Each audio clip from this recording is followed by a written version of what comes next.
Good morning, students. Okay. Um, the last class we are at this data types. Okay. As I already told you, there are two types of data types, that is primitive and non-primitive data types. Primitive is further divided into non-numeric and numeric. Okay. Non-numeric, you can see character and Boolean. Okay, and in numeric you have integer type and floating type. Integer means it is a whole value, and floating point is nothing but it has both whole integer part as well as fractional part. Okay, so here we have four types of integer categories. Okay, byte, short, long, and int. So if you see the memory orientation of these integer types, okay, byte, the name itself says that byte occupies only 8 bits. Okay, 1 byte of memory it accepts. Okay, and similarly, short requires 2 bytes, and long int requires 4 bytes, and long requires 8 bytes. Okay. Similarly, in float also, floating point, the float requires 4 bytes and double requires 8 bytes. Okay, these are the different types of memory allocations that can be happening for the default types. Coming to the non-primitive types, you have strings, arrays, and the many user-defined classes. We don't have any fixed size of memory for these data types. Why? Because these are completely handled by users, so we don't know how much size of code or how much size of data that is going to be allocated for these kind of data types. So we cannot fix it to the particular size. Okay, for these non-primitive types. Okay. Now coming to the Java operators. Okay, these are the operators we have. Okay, we have arithmetic operators, we have relational operators, we have logical operators, we have assignment operators, ternary operators, and bitwise operators. So in the second column of this table, you can observe what are the symbols that are going to be used for a particular operations types. Okay, and the third column represents how these operators can be used. Okay, so the arithmetic operators are generally binary operators. Binary operator means it has two operands and one operator. Okay, and relational operators generally used to check the comparison. Okay, whether a equal to b or a not equal to b, like that. Okay. Similarly, if you take in case of logical operations, it checks whether what it will calculate the uh, what happens if the first condition is satisfied, and what happens if the second condition is satisfied, what happens if all conditions are satisfied. Okay, so here what it will do is, if, for example, if you perform the logical and or logical operations here, okay, for example, if a equal to b, if it is true, and a, then it will go to the next thing. Okay, if it is a equal to b, means if it is false itself, it doesn't go to the next step. Okay, that is a logical and operation. Okay, but in the bitwise end, what it will do is it will calculate the truth value of each and every condition, and then it will calculate the overall result. According to that, it will respond. You understand? That is the difference between logical and a bitwise operator. Difference between logical and a bitwise operator. What is that? Let me repeat again. If a equal to b and a less than b, for example, you already know that if any one condition is false, okay, the entire logical operations will be false, right? So if a equal to b, if it holds true, then it will check for the second condition. Okay, if a equal to b is not holds good, or if it is false, then it will won't go to the next condition. It will save time. But the bitwise end is not like that. It will calculate the each and every uh, condition's truth value, and it will combine all those truth values according to the operations that we have assigned. And we have assignment operations, that is like equal to increments. Okay, plus equal to means it is incrementation. Okay, a is equal to a plus 20, like that. And the ternary operations, is like given like this. Okay, the ternary operation means we have a condition, the question mark, after the question mark, the this value is assigned if this condition true. Okay, this value will be assigned if this condition is true, and this value will be assigned if this condition is false. That will be differentiated. You can observe the value which has been given after the question mark is the value, or it is a further expression that is to be executed if the first condition is satisfied. Here there is no rule that you have to pass only value. Okay, we can pass on another condition or any other expression like that. That means what you want to execute if this condition is true, and what if you want to execute if this condition is false. Okay, like that you can use the ternary operator. Okay, and then these are the bitwise operations. I already told you what is the difference between bitwise and logical operations. Okay, so any doubts? Respond through chat.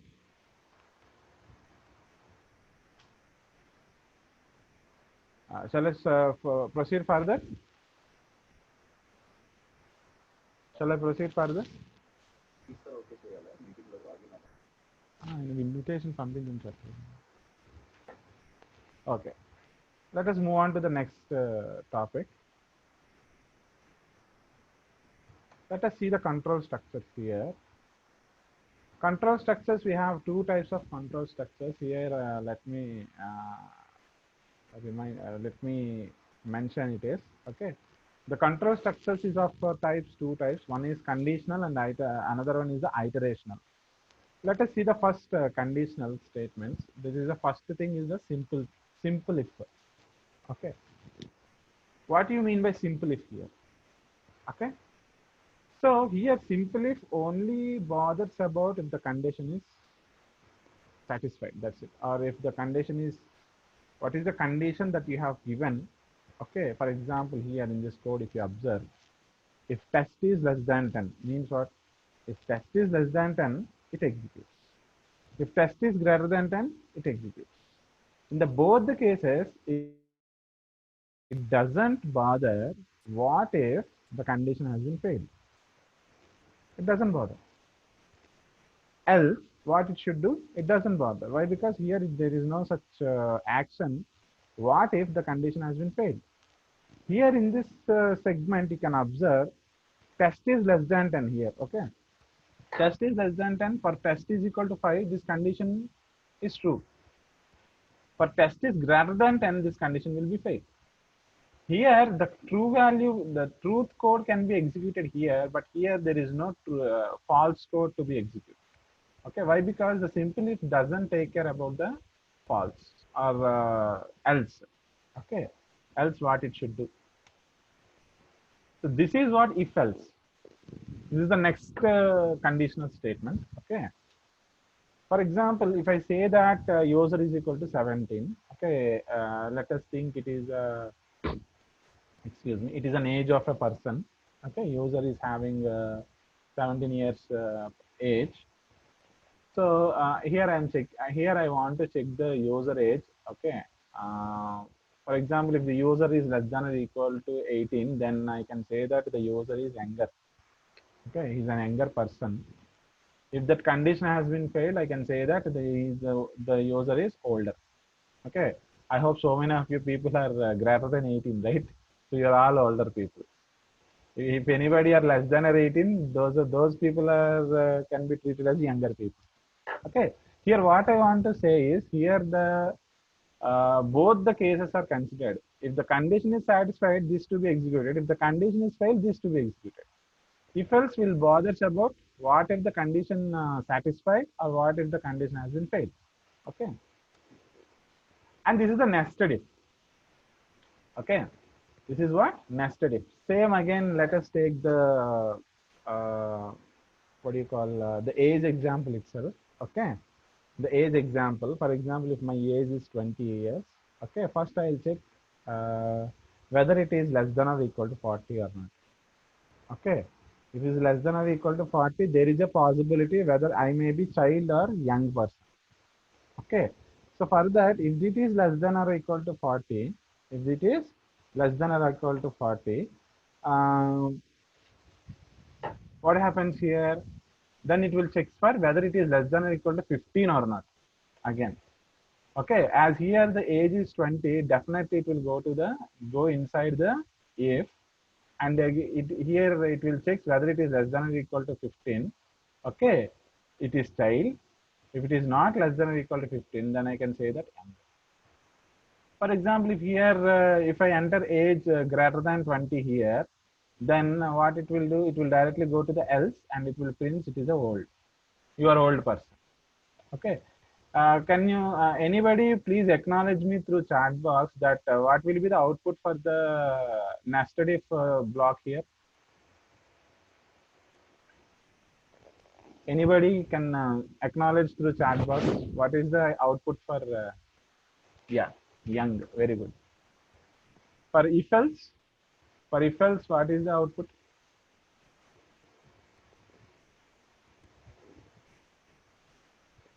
For if else, can anybody acknowledge it through?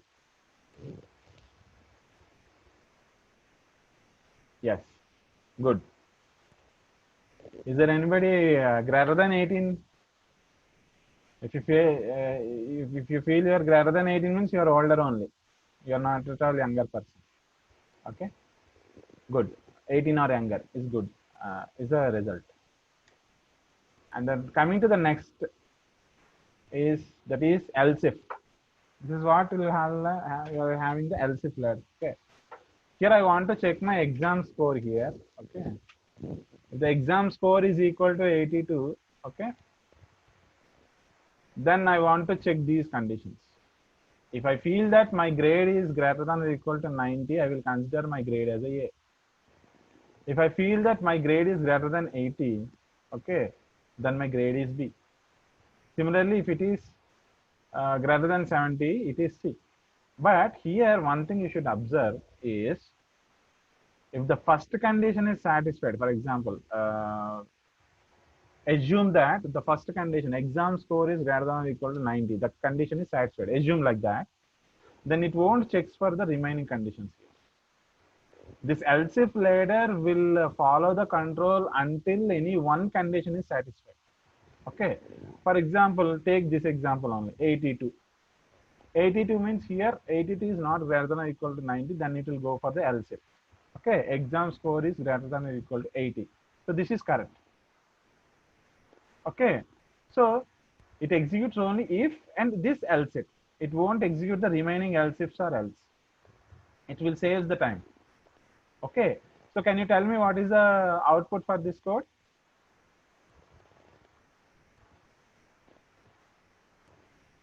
Good, good, good. Grade is B. Very good.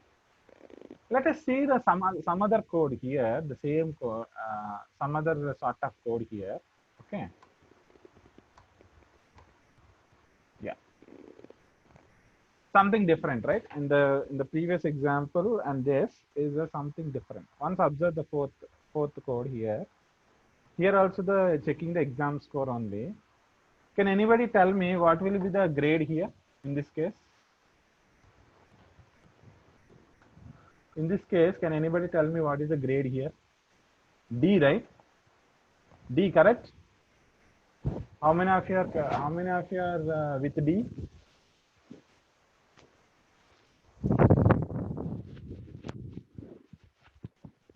B, C, D. How? Karanam Sachikirti, you are saying that B, C, D, but ultimately you are printing only one grade, right? Yes.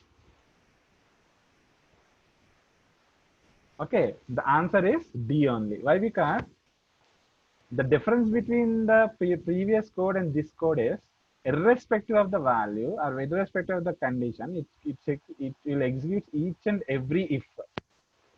Each and every if it executes. Okay, it won't go to else. That's it. But in the previous case, if you see in the else if condition, if any one condition is satisfied, it omits the remaining code. Okay, but in this, each and every if condition will be executed. That is the difference. So in the so many applications that you will write in the future, you are supposed to be very careful whether you have to use this or that. Are you following or not? You understand or not? Yes? Now let us go to the next. Yeah, this is very important. Switch case, which will be very useful for you, which will be frequently used by you. Okay. So here the switch cases can be written either like this. Okay, first let us see this. Okay, here what I want to do is I want to perform these switch cases when I enter my choice as an integer. Okay, here I have written the cases as case 1, case 2, case 3, so on up to default. Default will be the condition, default will contains the statements, okay, which should be executed by default. It should be executed by default. That means if any of these cases are failed, okay, if any of these cases are failed, then this default case will be executed. Okay. For example, can anybody tell me what is the output for this code?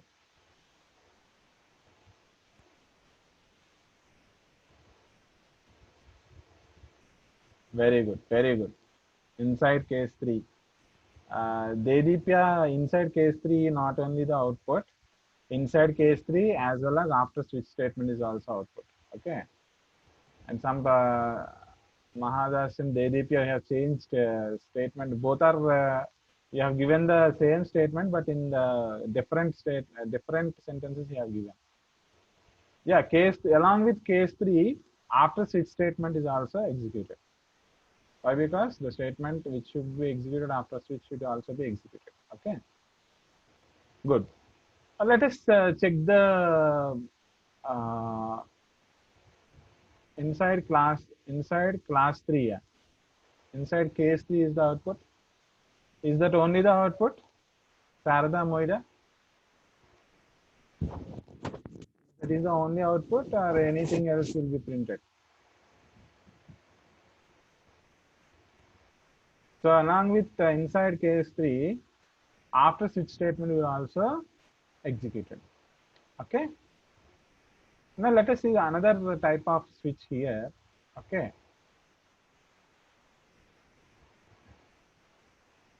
Another case here. Here we are passing the choice as a string.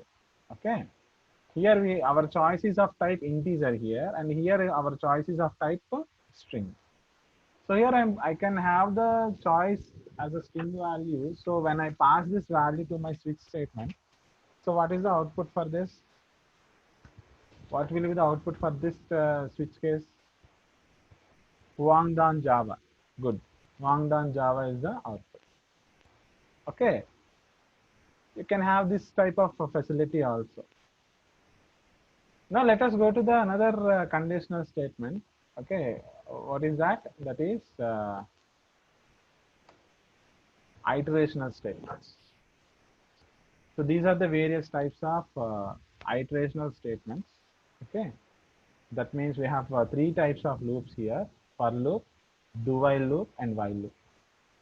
If you observe here what I want to do is for any loop, remember students, for any loop there are 3 aspects are required. First aspect is initialization, second aspect is condition, and third aspect is incrementation or decrementation. That everything will be happen in a single line for loop. Okay, that everything will be happen for loop in a single line. Okay, here what I want to do is here I want to calculate sum of 100 numbers here. Okay, so sum is equal to sum plus I, means what? I'm calculating the sum of 100 numbers over here.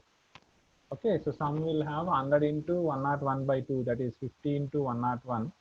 5050 value will be assigned to sum. Okay, so the same thing is going to happen with do while statement like this. Okay, here what we are doing in the for loop, the same operation we are performing using do while also. The same operation we are performing using the while loop also. But the representation is different here. So in the do while, the condition will be outside the loop or exit at the exit of the loop. For and while, if you observe, the condition is at the entry of the loop. Okay.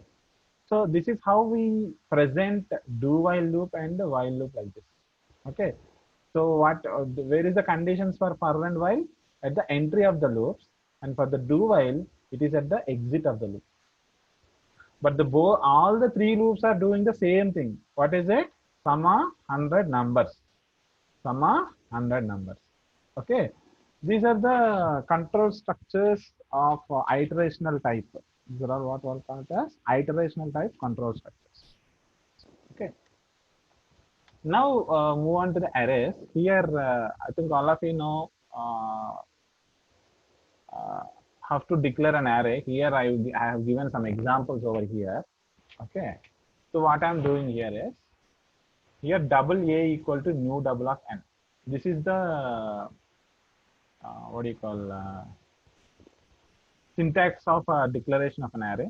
Okay, so n can be anything. N can be any dynamic value that you can take. Okay, so that is the advantage. You can access this n through keyboard. Either you can use scanner class or you can use command line arguments.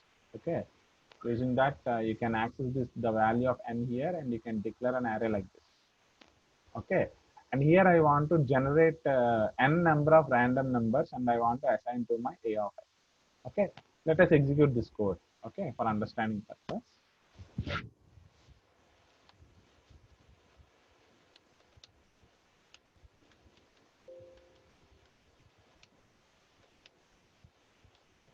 Notepad arr demo.java. Yeah. Let me increase the font.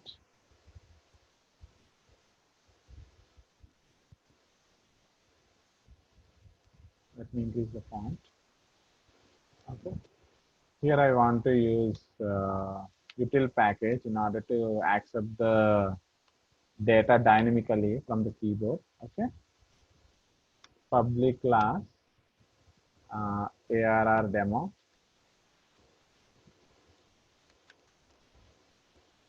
Public static void main string args. Okay, here I want to declare the array that is double do is equal to new double of n. So before that you have to accept n, right? So how to accept n means, first you have to initialize n equal to 0. Then I want to give a message that please enter n. Okay, and I want to create a scanner class which will plays a very important role in accepting inputs through keyboard. Okay, you can use scanner like this, scanner sc equal to new scanner. So now what I want to do is I want to accept n sc dot next int or let us declare the scanner the initial initially. Then I want to ask to enter the value of n, and I will accept the n, and I will paste that n as a parameter for the size of my double array. So this is for double array, and the same thing should be done for the remaining data types also. Instead of double, you can use int, float, char, like that, string. Now let us generate some random numbers here. Do of I equal to math dot random. Now what I want to do is I want to print those values. You can assign counter variable like this also. You can declare inside the for loop itself, no problem. System.out.println the value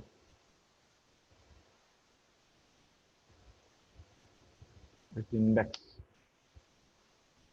the value with index, okay,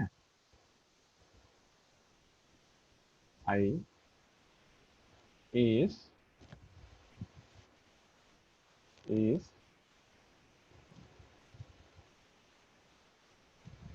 plus, that is what you have to print do of I. Okay. If it is a single statement, no need of brace here for any control structure. If it is only single statement, no need to include any braces over here. Okay. Oh, sorry. Do is a keyword, so I want to change it to D. Sorry for that. Do is a keyword, right? So don't use do here. Okay. So now let us execute the code here.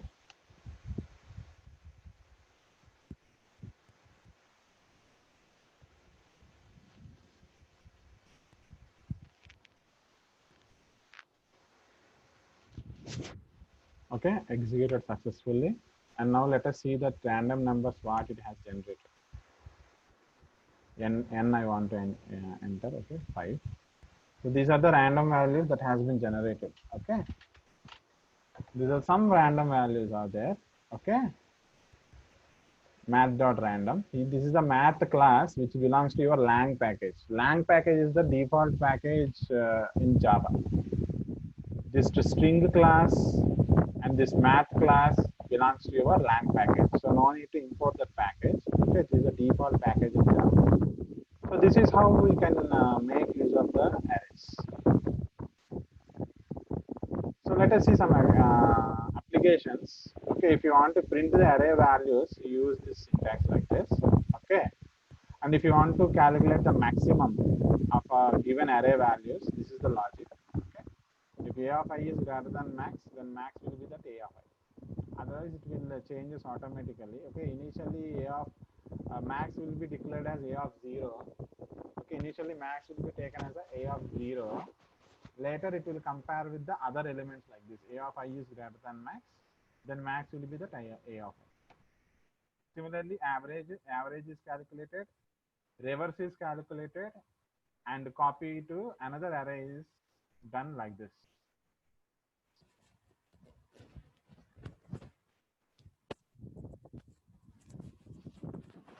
Is it now audible?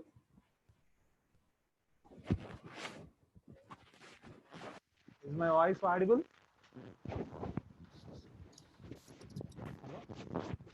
One side, it's very low. Okay.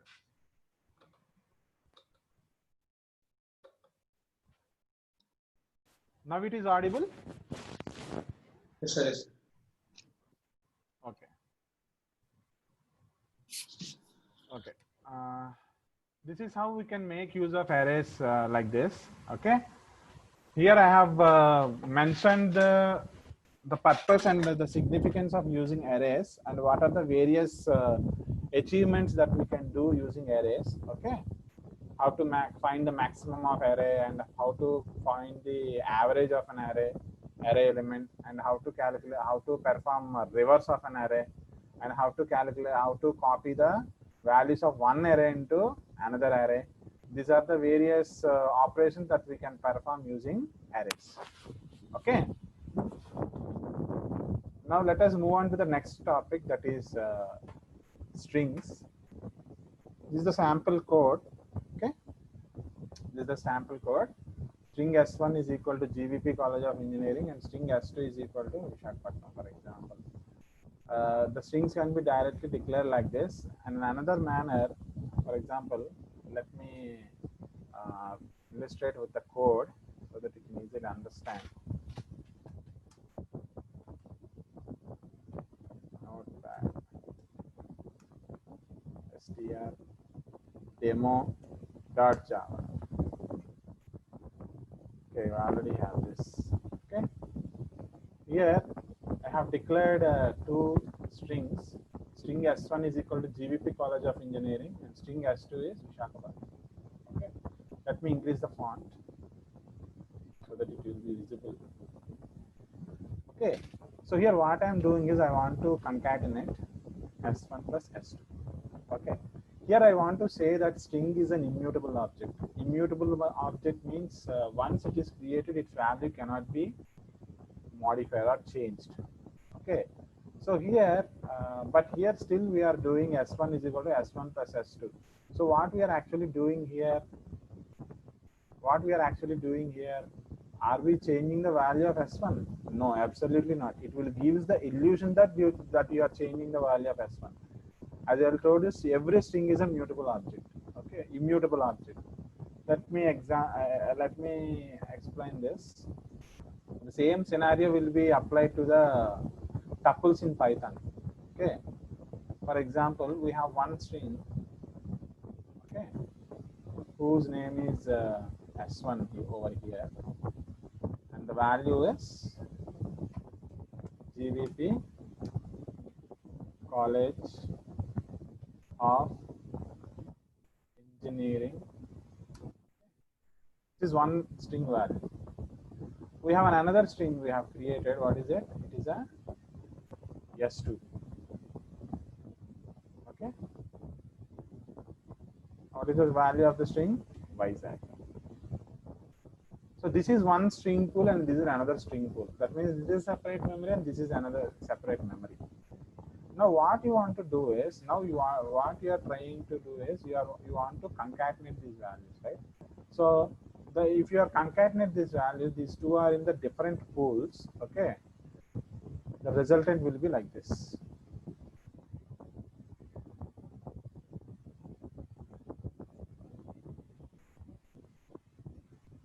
Okay. And both the location will have only one single reference called S1. Okay. And this is GVP College of Engineering.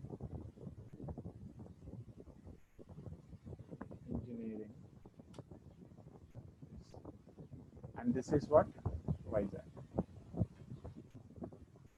You can have an illusion that both the strings are concatenated and stored in value called S1. Okay, but they are actually in a different memory location only. But when you are doing this concatenation, what happens is S1 preserves its reference, but S2 will lose its reference. Okay, so there will not be any reference like S2 here. Okay, so GVP College of Engineering, Vizag. Is it clear? Yes? Any doubts, students? Okay, shall we proceed further? And these are the various operations that we can use, that we can perform using the strings. Okay, so we can convert this character array into string using the string dot value of. Okay, and then we are trying to concat this S4 dot concat S of 2. But here, even though this instruction is executed successfully, then nothing will be happen here. Let us observe the difference by executing the code. Okay, for example, I already opened. Let us execute the code.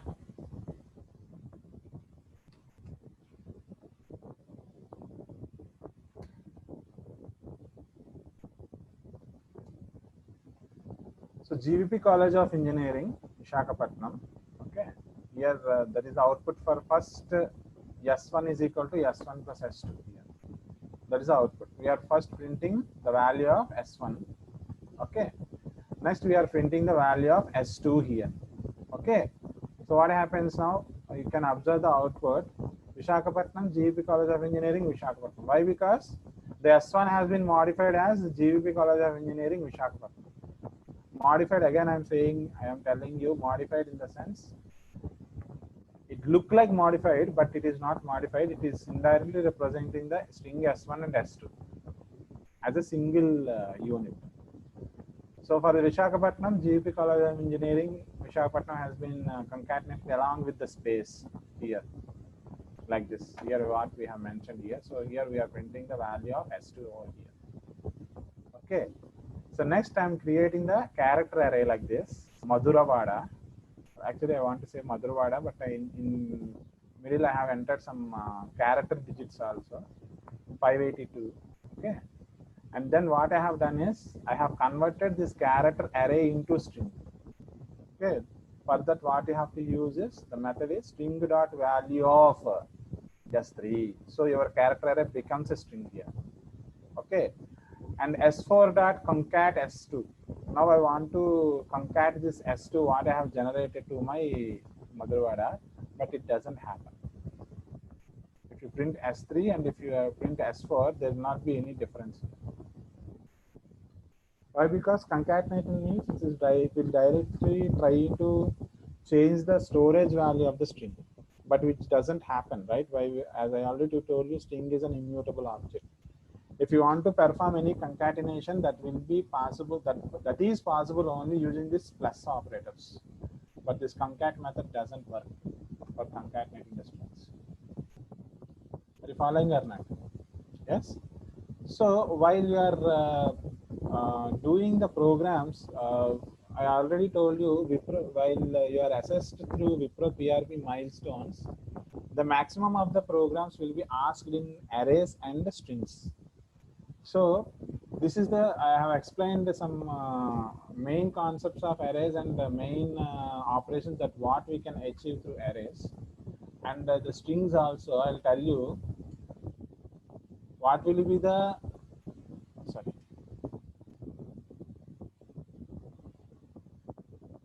I'll tell you what will be the maximum, what is the API that you are going to use in string programs in milestones. Okay, these are the methods that you can use. Okay, these are the methods that you can use while implementing the programs related to the strings in Wipro milestones.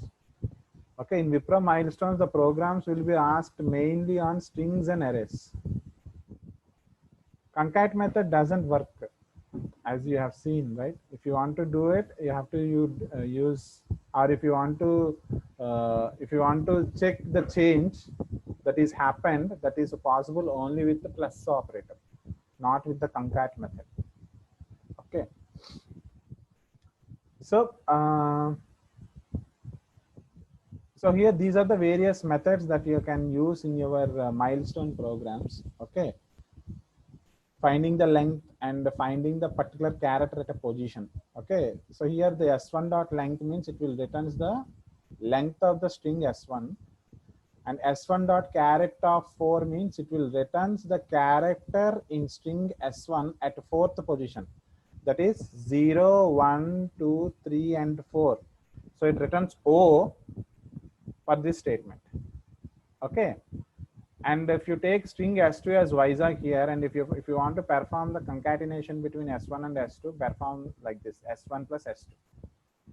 Okay. And you can check whether your string is ending with 120, 1, 2, 3 or not. And you can check whether AG is substring is presented in your hello 1, 2, 3 or not. Okay. These two returns booleans. If your string ends with 123, it returns true. If it contains AG, it returns true. Otherwise, it returns false. So for this S1 dot ends with will returns true, as well as S2 dot contains of AG will also returns true here. Okay. So now here we have two types of substrings here. S1 dot substring of 2 and S2 dot substring of 2, 5. Okay, here if you consider this substring of 2, it returns the substring that will start with what do you call index 2. From that, the remaining substring will be written. If you take this substring of 2, 5, starting from the index 2, it returns 5 characters. Okay. So you can check the substring using this also. Otherwise you can directly use this method called contains. This is the main API that you should be very careful while you are implementing the programs that are related to Wipro milestones. Okay, you will use 90% this API in your milestone programs. Okay. Let us see double dimension array. As I already know all of you, this is how a double dimension array is organized. Okay, the double dimension array contains both row and column indices. Okay, both will start with 0 only. The row index will start with 0 and column index will also start with 0. So the elements will be represented like this. This 15 is represented as A of 0, 0, A of 0, 1, A of 0, 2, and A of 0, 3. These are the first row elements. And the 20, 30, 40, 50, these are the second row elements. So the row index will start with 1. And the third row elements will be having the row index as 2. Okay, similarly, first column, second column, third column, and fourth column.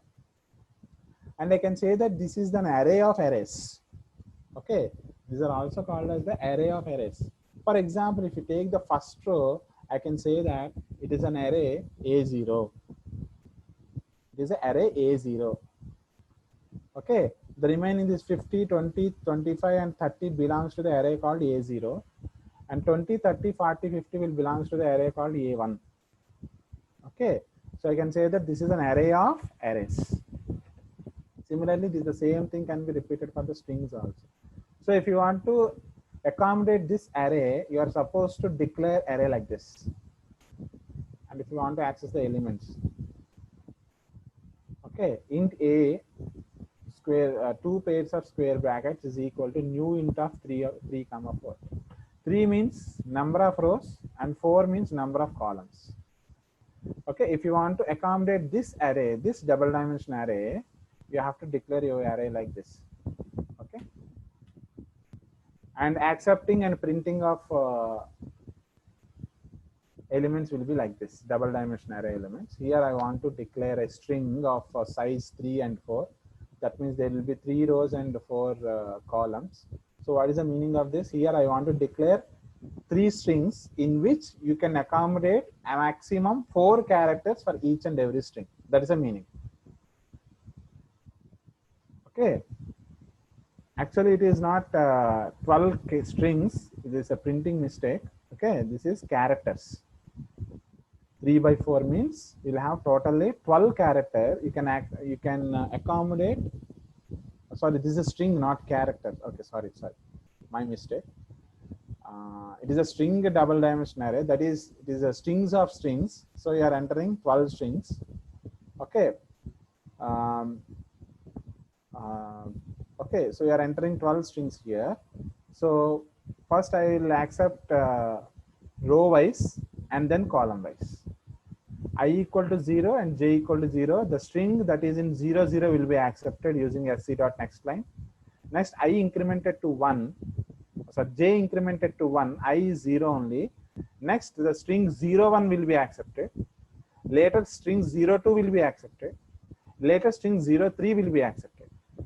Okay. Once it is finished accepting the strings in the first row, then it will go to the second row. That means I will be incremented by 1. Again, the string of 1, 0 will be accepted. Later, the string of 1, 1 will be accepted.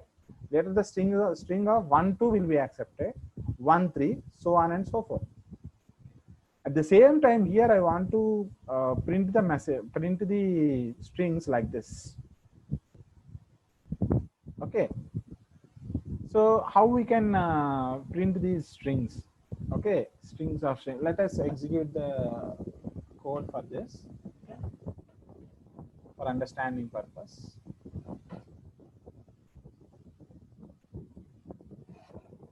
Notepad strarr demo dot java. Yes, I want to create. Let me increase the font. I want to increase the font. Import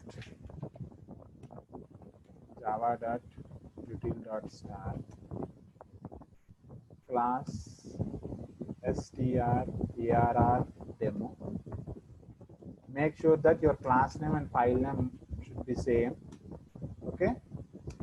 If if your program contains more than one class, then the class which contains the main method should have the same name as your program name. Okay. But don't, if you have only main class, don't forget to give the class name and file name as same. Okay. So now I want to create a strings st is equal to new string of 3, 4. Now let us accept the strings I less than 3, I plus plus. For j equal to 0, j less than 4, j plus plus. St of ij is equal to sc dot next.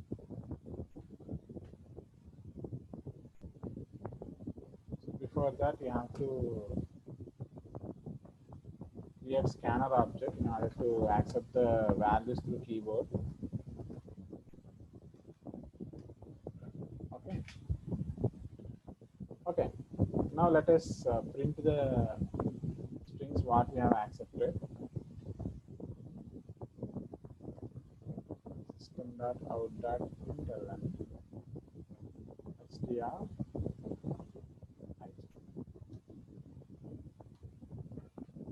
Now let us execute the code.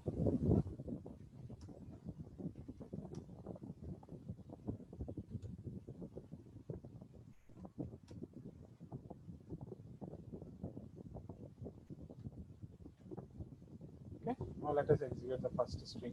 That means you have to enter 12 strings, right? A, B, C, D, E, F, G, E, H, W, S, U, A, S, W, S, D, F, U, I, O, W, 1, 2, 3, 4, 1, 2, 3, 4. 8 strings I have accepted. U, A, S, W, S, V, T, Y. So it is displayed all the strings here. From A, B, C, D, 1, 2, 3, 4, 5, 6, 7, 8, 9, 10, 11, and 12 strings. From RETY, from A, B, C, D to RETY. Okay. Like that, you can manage the strings in double dimension array. Okay. Now let us move on to the variable arrays. This is how variable arrays. Okay. For example, if you take the variable array like this, there is no, this is how the matrix is organized. Actually, the first row contains 5 elements, second row contains 4 elements, third row contains 3 elements, and fourth row contains 2 elements, and the last row contains only 5 elements. Okay, these are called as a variable length arrays. As I already told you, the double dimension array is nothing but array of arrays, right? Here there is no guarantee that in each array should follow the same length.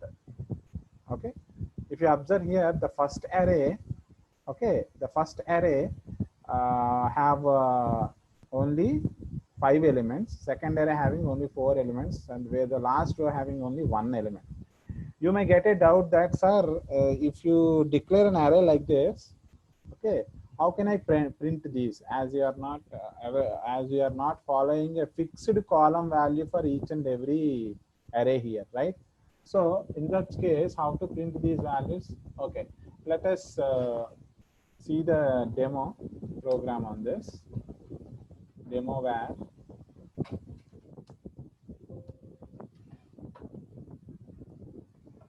For example, class demo var public static void main.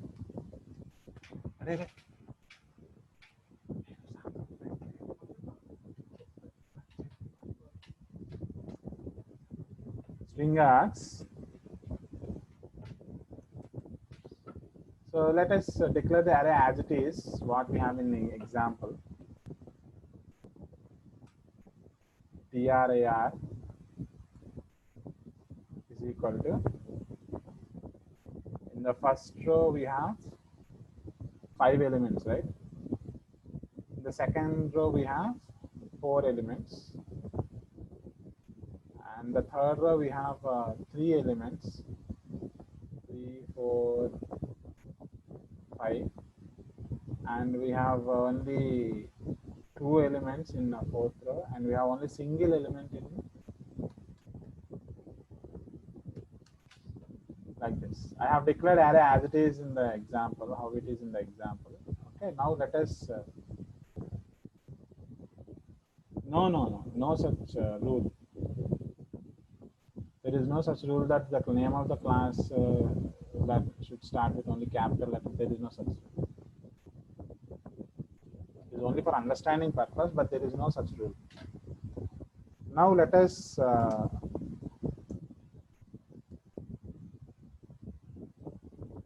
I less than. So here how many rows are there here? 1, 2, 3, 4, and 5, right? So I less than 5 should. So I represents the number of the switching between number of rows. Now let us think about the columns. Then here there is no fixed value for the column. If you observe, for the first row the column length is 5, second row the column length is 4, third row the column length is 3. So there is no fixed length for the column. So in this case, what I want to do is I will take a of I dot length. You understand? What is a of I dot length means? It is array of array, right? So when you take this I equal to 0, you will get here a of 0 dot length. A of 0 means what? You will get the a of 0 array here. The column will run up to the length of that a of 0 array. Okay, and then you can print a of ij, and then system dot out dot println. Let us concatenate one space for the concatenate for understanding purpose. Okay, so instead of taking a fixed variable j, I have taken a of I dot length. That means the j will dependent on a of 0 length or a of 1 length or a of 2 length. Why? Because it is array of arrays, right? You can see like this. Now let us print the output.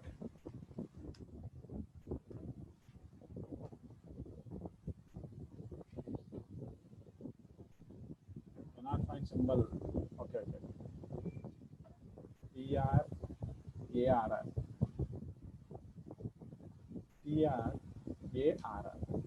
The variable is different. People are asking that.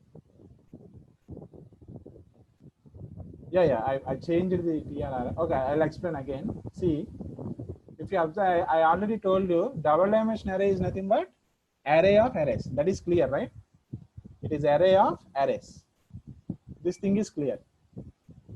But if you observe in this variable length array, every row has variable lengths, right? That means I can say that this is first row, this is second row, this is third row, fourth row, and fifth row. You can observe here the first row contains 5 elements. Second row contains how many? 4 elements. These are 3 elements. Means here you can observe that every row is following different columns, different number of columns. So, but here, if you see in the previous example, J will follow some constant column length, right? But here there is no clarity for columns length here. That's why what I'm doing is I'm directly taking the array lengths. In the first row, it is an array. Second row, this is an array. So what I'm doing is in the first iteration, I'm taking this entire array length. అంటే ఆ length ఆ అరే length అయిపోయే వరకు elements print చేయమని చెప్తున్నాను indirect గా. Next ఏం చేస్తాను, 0 అయిపోయాక 1, అప్పుడు ఏం చేస్తాను, నెక్స్ట్ ఈ అరే మొత్తం తీసేసుకొని దాని లెంగ్త్ వరకు ప్రింట్ చేస్తాను.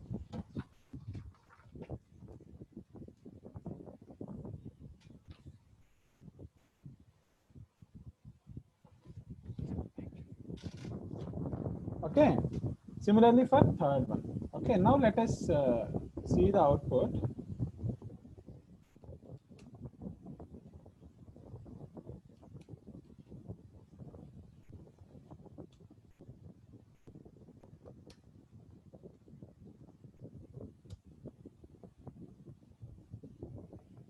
We got error here. Array index out of bounds exception.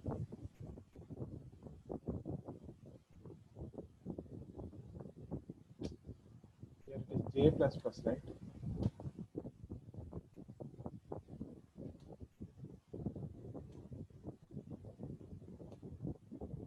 Okay.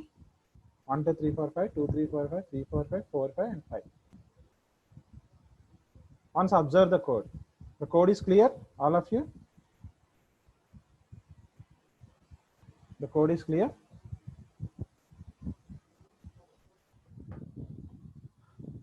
Okay.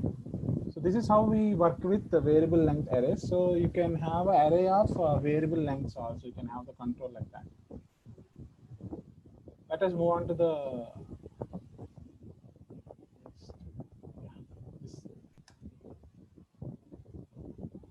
now it is assignment time. You will be given an assignment and all of you should complete this, and you have to update that in your PB Lab login. Actually, it is not an assignment, it is a project actually. This project contains actually, this is the table. Okay, this is the employee details. This table contains employee number, employee name, joining date, designation, department, basic, HR and IT. All these are the different salary parameters of each and every employee in the company. And this is another table. Okay. If the designation code is E, then he will be treated as an engineer and his DA will be added as 20,000. Okay. What is the formula for calculating the gross salary? Basic plus DA plus HRA plus IT. Okay. So if the first employee is E, that means the corresponding DA should be retrieved from the second table. And that DA should be added to this basic HRA and IT. So the formula to calculate the net salary is basic plus HRA plus DA minus IT. Okay. You have to add these two. And according to the designation code, the respective DA must be added to the basic and HRA, and the corresponding IT must be subtracted. Is that clear? Let me explain for employee code 1003. If you take 1003, what is the employee code for of 1003? It is K. What is the corresponding designation of K? It is clerk. Okay. And the DA is 12,000. So what will be his salary? What will be his salary? 1003, that is 10,000 plus 8,000 plus 12,000 minus 1,000. How much it is? 29,000. So 29,000 must be his salary. And you have to print the record as it is like this. Okay. So here what we are doing is, here we are using command line execution. You know how to perform command line execution? Yes. Let me illustrate with an example. Okay. For example, let us take the previous programs, that is Notepad, ARR, demo.java here. Okay, here I don't want to accept N through keyboard. Using scanner, I want to accept through command line arguments, for example. So how it can be accepted through command line arguments means integer dot parse int of args of 0.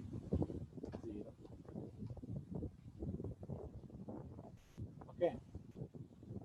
So actually this string args represents the command line arguments. Okay. And you have to pass this variable as this. So when you want to accept n through command line arguments, then how you can execute the code means Java C arr demo.java Java arr demo 3. So it generates 3 random numbers. For example, if you enter 5, it generates 5 random numbers. If you enter 10, it generates 10 random numbers. So what we are doing here is you are passing the input as command line argument here. That is the representation. Okay. If I enter 1003 as the input, it should calculate. It should display the employee record like this. Okay. The corresponding salaries and the designation should be calculated from these two different tables, and we have to print 29,000. For example, if I enter 123 as an employee ID, there is no such employee called 123 over here, right? So it should display the error message that there is no employee ID with employee ID 123. Okay, this is the assignment that you have to do. Is that clear? All of you, any doubts regarding the assignment, regarding the command line arguments? Anybody has any doubts? See, you have to do it. You have to compulsory do it, and you have to update that in your PB Lab login. Everybody will monitor that your activity. Okay.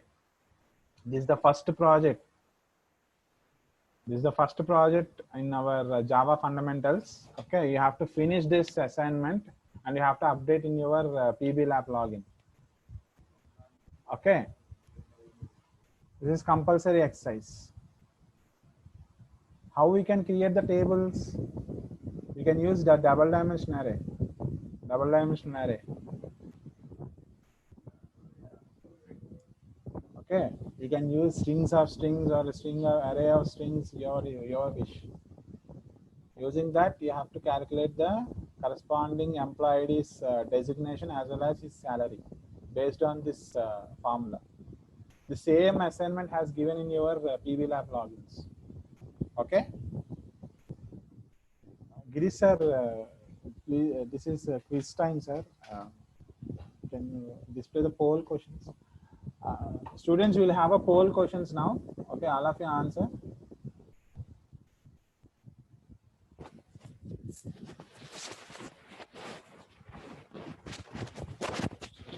Girish sir.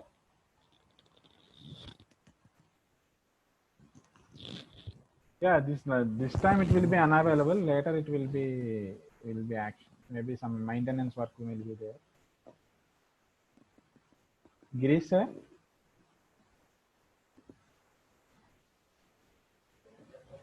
Hello.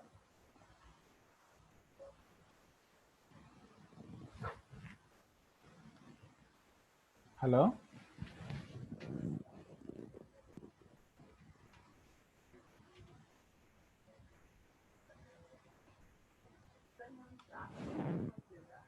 Madam. కూర్చుంటున్నాను రాలేనట్టు Kalyani madam కనిపించలేదు madam ఎవరు madam sir కనిపించలేదు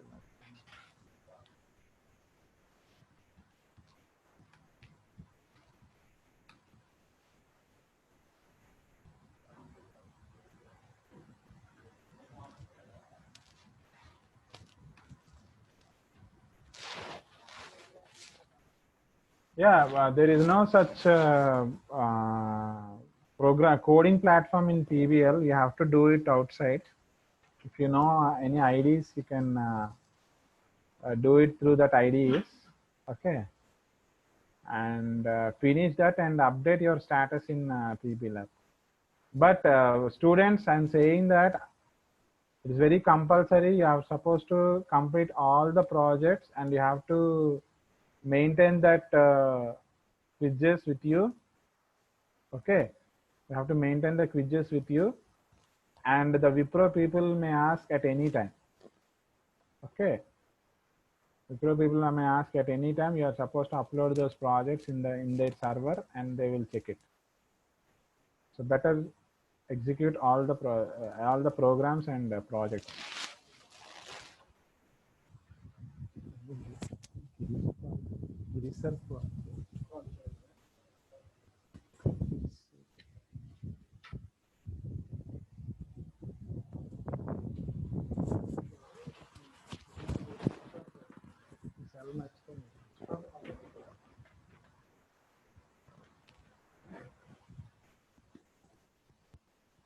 So anybody has any doubt regarding the assignment?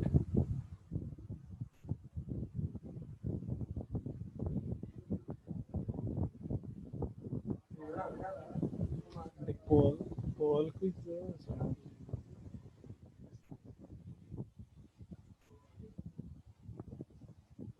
Any doubts?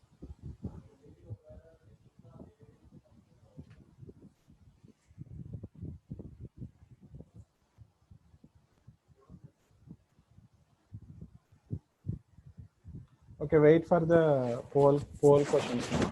Okay, you got a poll question.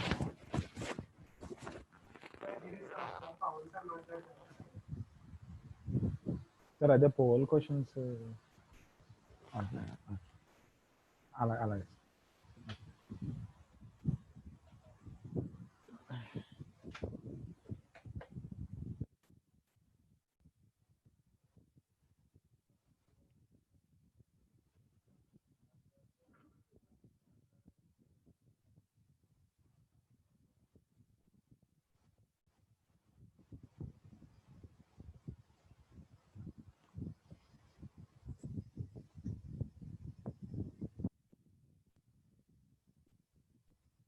See, you have a poll questions now. Okay, all of you answer the questions.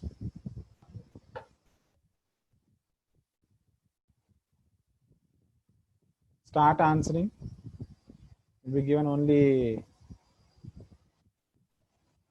only 3 minutes of time.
So for the first question, it is 5. For the first question, the answer is 5. Why? Because here we are checking A greater than B, but if A is not greater than B, so directly A will be assigned to X. That is number 5. Yes. 78% people have given correct answer. And here, if you observe, this is what we'll call it as a typecasting. Okay, typecasting to narrow type actually. So in byte, the maximum value will be 255. So you can, in byte, you can accommodate the values up to 255. So what is the value of int here? 57, right? If you convert that 57 into byte, the value is 57 only. So byte is enough to accommodate 57. So the answer will be 57. So 36% people have given the correct answer. Okay. If you want to actually, if you want to accommodate any value less than 255, the data type byte is enough. If you use int, you are unnecessarily wasting another three more bytes. Okay. This is possible. So the answer is 57.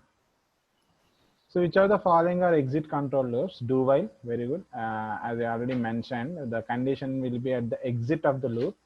So that's why the do while is also called as a exit control loop. And in the index, we have a of 21. Okay. A of 21 means what is the value here? That is the third row, second element, right? This is the first row, this is the second row, and this is the third row. Okay. The third row, in the third row, the second element is what? It is 65. So 65 is the correct answer. So 63% people had given the correct answers. Okay, students, the answers are clear. Answers are clear, or anybody having any doubt?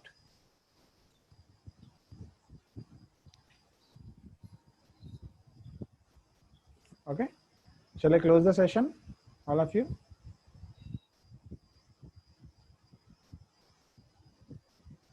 Okay.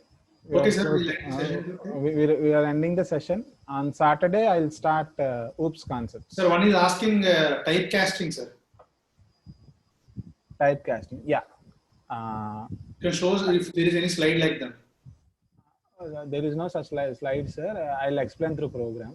Yes, I'm stopping this. Okay. I'll explain with the program. Okay. Notepad. Type demo. That's okay. So here, class TYP demo.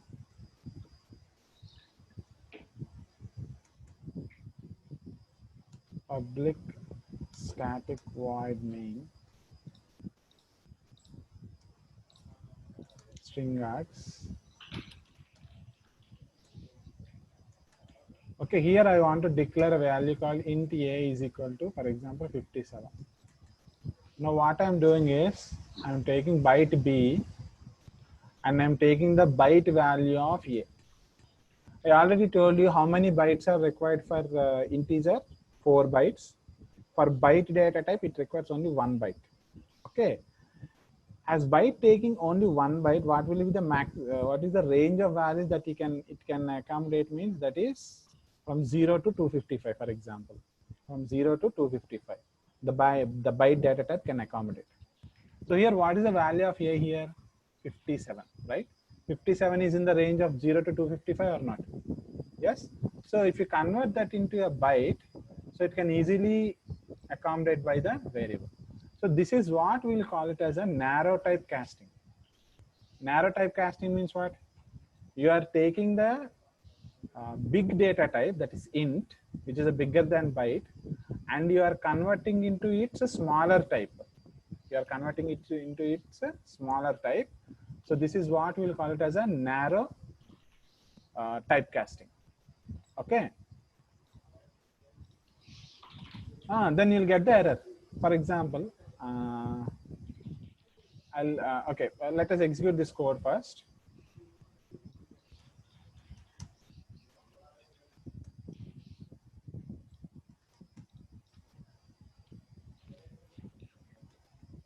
Okay, 57 is accepted. Now, as I said, if I give 357 here, then definitely you will get an error.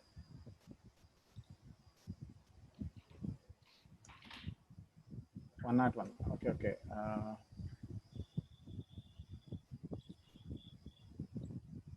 Okay, it's giving it's equivalent byte code. That means it is performing some conversion.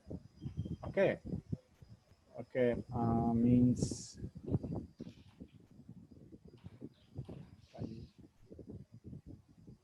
I'll explain. For example, if I take 358, how much it will print?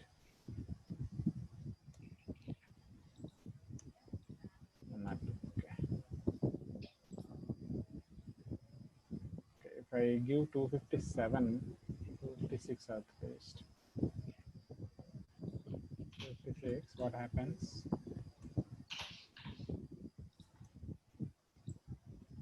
Okay.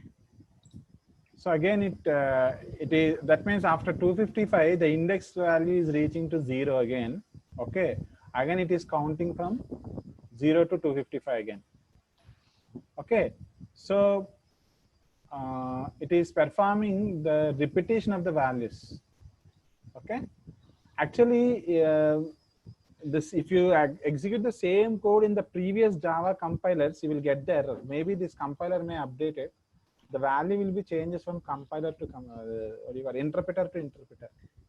If you execute the same instruction in earlier versions of either 1.4 or 1.5, there it will give a runtime error.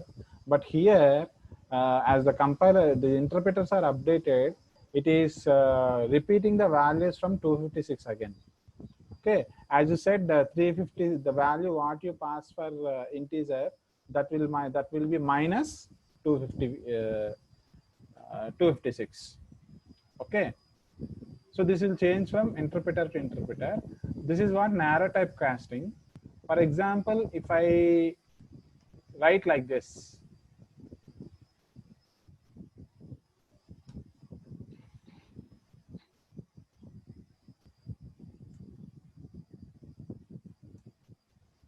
okay, it will be upcasted. That means that is what we call as a broadcasting. Okay, broad typecasting. This is what is a broad typecasting. Okay, that means you are converting the lower type to higher type.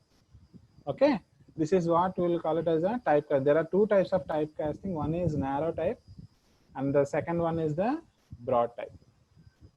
Okay, and we have one more this thing, that is what we'll call it as a type conversion. Type conversion means automatic, that will be automatically happen. Okay, I think all of you know, if you take an expression, okay, in the expression, what will be the highest data type, that according into that data type, the remaining values will be converted. For example, here I have int a is equal to 257, and I'll have here byte b is equal to 12, and I'll have a double is equal to 0.00, and the float f is equal to 1.25f. Now I want to calculate result, that is double res. Now what I want to do is a plus b plus b into c, or b into f. Here I forgot to give variable name. A plus b into f plus d.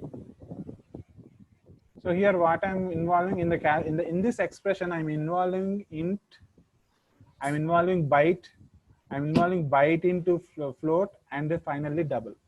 So what will be the type of the overall expression? That should be double, right? So that should be happen automatically. Okay, let us see what will be the value here.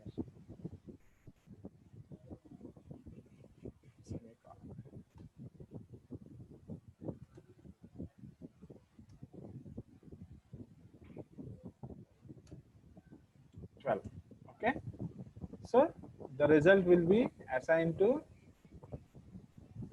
res double value. Okay, I have to print res, right? Yeah, 284.0. That is the result. So what I'm doing is, here I'm calculating the expression, the value of this expression, whose type is double by default. This is what we'll call as automatic type conversion. This is what we'll call it as a automatic type conversion. Type conversion is different, type casting is different. Okay, is it clear? Any doubts?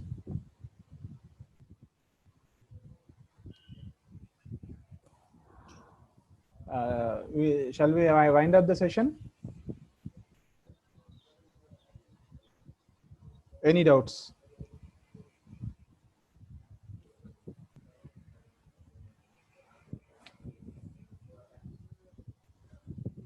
Okay, sir. Girish, sir, please wind up the session.